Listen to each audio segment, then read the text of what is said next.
Back to my channel.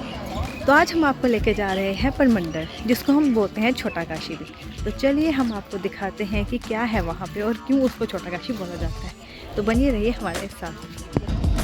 Purmandal Jammu से 30 kilometre के distance पे सांबा डिस्ट्रिक्ट में पड़ता है। आप जम्मू पठानकोट नेशनल हाईवे पे कालूजट परमंडल मोड़ से परमंडल पहुंच सकते हैं, जहाँ विजयपुर गुड़ा सलाथिया उत्तर वैनी से परमंडल पहुंच सकते हैं। परमंडल हमारा देविका नदी, जिसे हम गुप्त गंगा के नाम से जानते हैं, उसके किनारे पर स्थित है।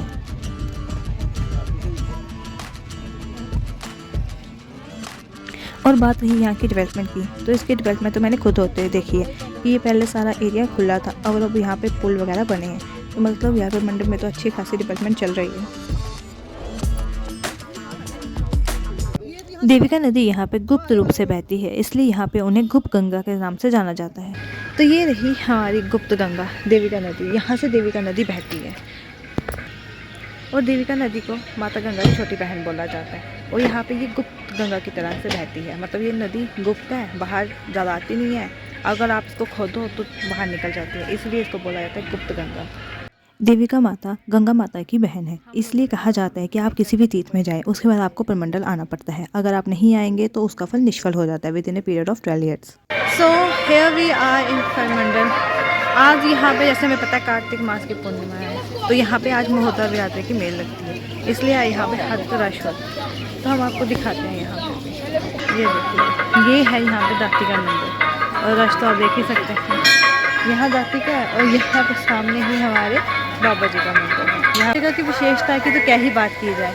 मतलब जैसे मैंने कहा कि इसको हम गुप्त गंगा बोलते हैं, छोटी गंगा बोलते हैं, तो यहाँ से ही समझ जाओ कि इसकी महानता गंगा से कोई कम नहीं है। तो जो लोग संस्कार वगैरह करने के बाद मतलब जो हरिद्वार नहीं जा पाते, वो भी यहाँ ही आके कर देते हैं फूल वगैरह का काम।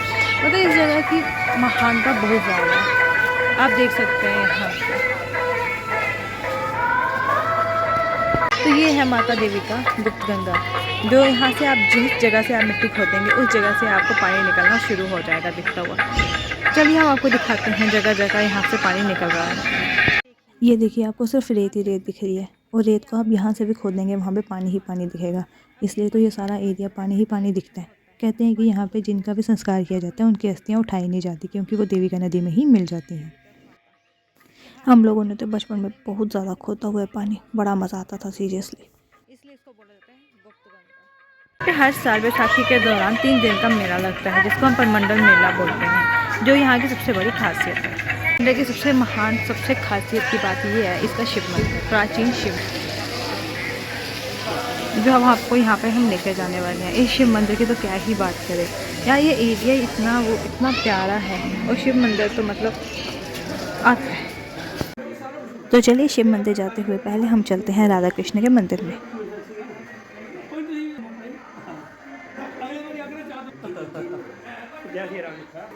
यह मंदिर हमारा बहुत पुराना है और यहाँ पे आप शंभु लिंगम है।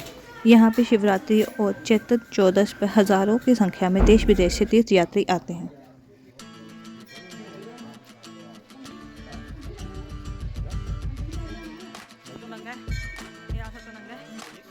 तो चलिए गणेश जी के दर्शन करते हुए हम आगे चलते हैं।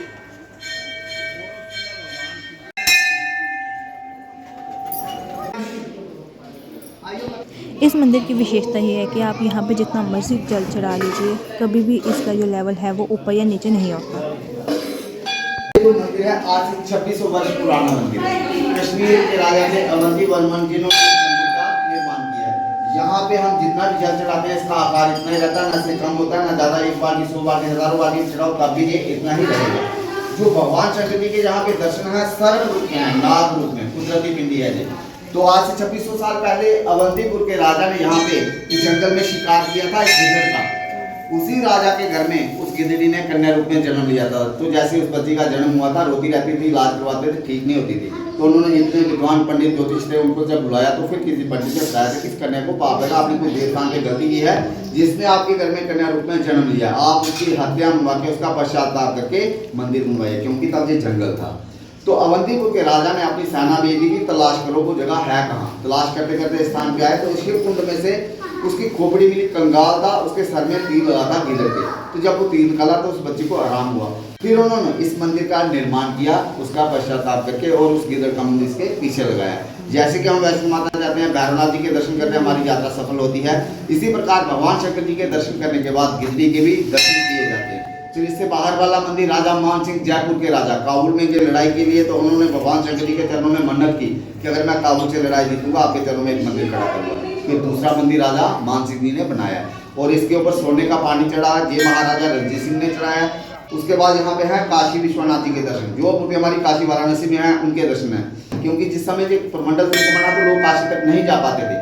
फिर ये मंदिर महाराजा गुलाब सिंह ने काशी के नक्शे पे मंदिर बनवाया था, ताकि जो भी लोग हमारे अगर काशी तक नहीं जा पाएंगे, अगर अपने दर्शन जहाँ भी कर लेंगे तब उन्हें काशी का भी महत्व मिलेगा।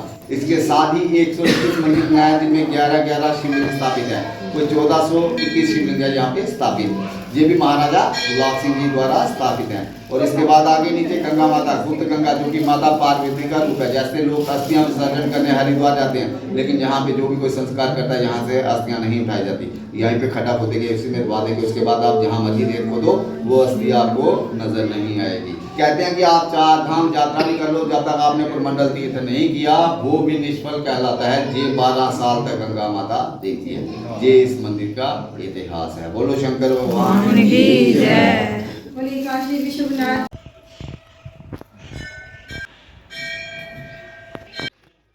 फिर आती है जी जिंदा समाधि। कहते हैं कि यहाँ पे अगर आप मन्नत मांगे तो आपकी मन्नत साल के अंदर तो पूरी हो जाती है। फिर आपको यहाँ आकर मीठा रोट, गरबा और धोती चढ़ानी होती है। और ये आ गया यहाँ पे राम दरबार। चलिए इनके दर्शन करते हैं, हम आगे चलते हैं। सीरियसली हमने पूरा बचपन में यही सब किया है, यहाँ आना, फिर यहाँ पे गड्ढा खोदना, फिर देखना किसका गड्ढा ज़्यादा बड़ा होता है, किसके गड्ढे में जल्दी जल्दी पानी आता है। तो यहाँ पे बच्चों को देखा है बस एक्साइटेड कि चलो इसको भी रिकॉर्ड कर लें। यहाँ की सबसे अच्छी चीज़ ही मेरे को ये लगती है कि आप कहीं पे भी गड्ढा खोद के खुद पानी निकाल सकते हैं गुप्त गंगा का। मतलब कितना प्यारा लगता है ना ये सब। चलिए परमंडल के बाद हम चलते हैं आपको लेके उत्तरबैनी। ये सारा एरिया क्योंकि देविका नदी के किनारे पे बसा है और देविका नदी हमारी उत्तर की तरफ बहती है, इसलिए इस जगह को उत्तरबैनी के नाम से जाना जाता है। तो हम हैं उत्तरबैनी और उत्तरबैनी में ये है शिव जी का बहुत बड़ा अच्छा और बहुत बड़ा मंदिर और बहुत ही ज़्यादा पुराना। तो चलिए हम आपको दिखाते हैं यहाँ पे शिव जी कितने बड़े हैं और देखिए कितने सुंदर हैं।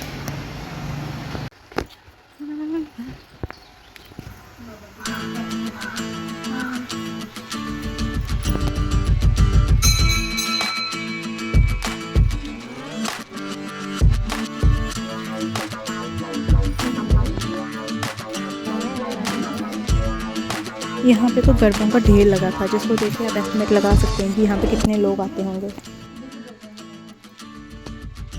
चलिए अब नंदीगंज जी के दर्शन करते हुए हम चलते हैं आगे की तरफ। मंदिर के साथ साथ यहाँ पे प्रॉपर पार्क बनाया गया है बच्चों के लिए खेलने के लिए, यहाँ पे झूले भी लगे हुए हैं। और यहाँ से हम आ गए हैं उत्तरबैनी के दूसरे प्रसिद्ध मंदिर की तरफ, जिसका नाम है लक्ष्मी नारायण टेम्पल। यह प्राचीन मंदिर भी महाराजा गुलाब सिंह द्वारा बनाया गया है और इसकी खासियत है यहाँ के लक्ष्मी नारायण जी की मूर्ति और इसके समक्ष रखे हुए बहुत ज़्यादा छोटे छोटे से शालिग्राम। इस जगह की महानता गया तीर्थ स्थान से कुछ कम नहीं है। ये जगह भी पिंडदान के लिए बड़ी प्रसिद्ध है। अब मैं आपको बाकी सब छोटे छोटे मंदिरों के भी दर्शन करा देती हूँ।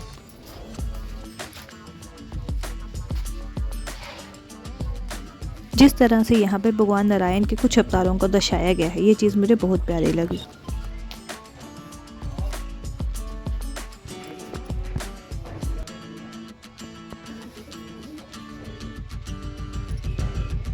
आई होप आपको इस वीडियो से कुछ इन्फॉर्मेशन मिली होगी। तो अगर आपको ये वीडियो अच्छी लगी तो please like and share the video and don't forget to subscribe the channel. Thank you.